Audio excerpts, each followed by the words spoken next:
Inheritance নিয়ে আরেকটু ডিপে যাওয়ার আগে চলুন আমরা ইন্টারেস্টিং জিনিস দেখি।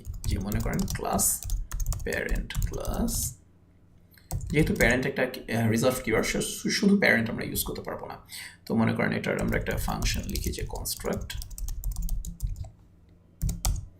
ঠিক আছে থাকুক, ওটা আমরা একটু পরে ইউজ করি। ফাংশন সে হাই, এখানে মনে করেন আমরা লিখলাম যে ইকো হাই। অলরাইট, এইবার মনে করেন আমরা এখানে একটা চাইল্ড ক্লাস দিই, যে class child class extends parent class, ঠিক আছে।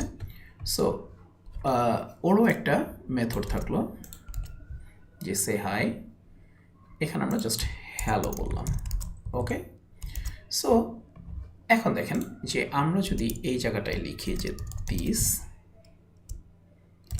সে হাই, তাহলে আসলে কারটা রান করবে যখন আমরা এই অবজেক্টটাকে এক্সটেন্ড করব। যে ধরেন চাইল্ড ক্লাস, ধরেন CC child class equal to new child class, ঠিক আছে।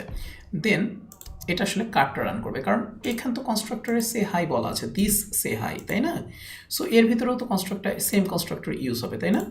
বা এখানে যদি আমরা একটা নেম দিয়ে দিই, ধরেন নেম দিয়ে দিই হাই ফ্রম, এখানে মনে করেন আমরা একটা পাবলিক প্রপার্টি রাখি বা প্রোটেক্টেড প্রপার্টি রাখি, প্রোটেক্টেড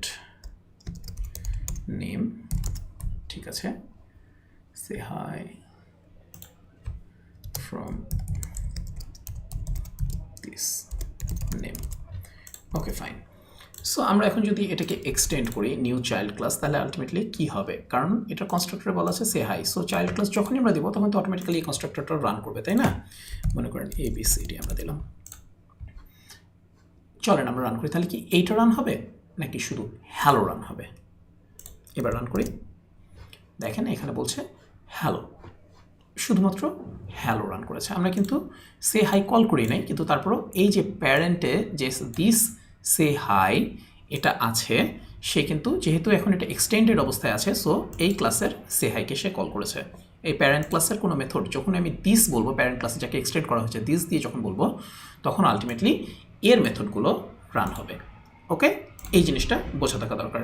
তখন কিন্তু এই প্যারেন্টের সে হাইটা রান করে নেই। সো আমি যদি চাইল্ড থেকে প্যারেন্টের কোনো একটা মেথডকে কল করাইতে চাই, ঠিক আছে, তাহলে আমি সেটা কিভাবে করব জানাটা দরকার না?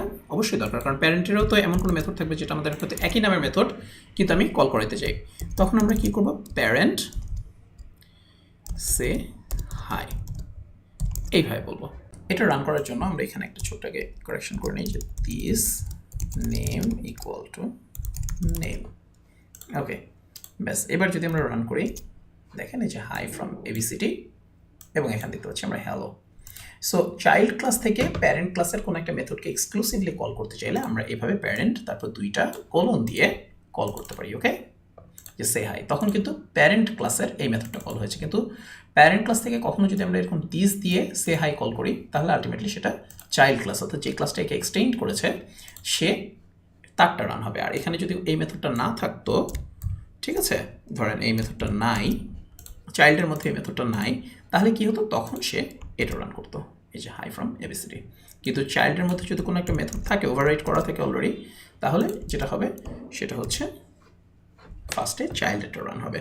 আর চাইল্ড থেকে আমরা চাইলে ইচ্ছা করলে প্যারেন্টের মেথডকে সেম মেথড যদি থাকে, অন্য না কোনো নাম থাকে, বা ধরেন অন্য কোনো ইয়েও থাকে, সেটাকে আমরা কল করতে পারি। অন্য কোনো মেথড থাকলে ধরেন say hi two, for example say hi two, ঠিক আছে, আমরা ইচ্ছা করলে ওটাকেও কল করতে পারি।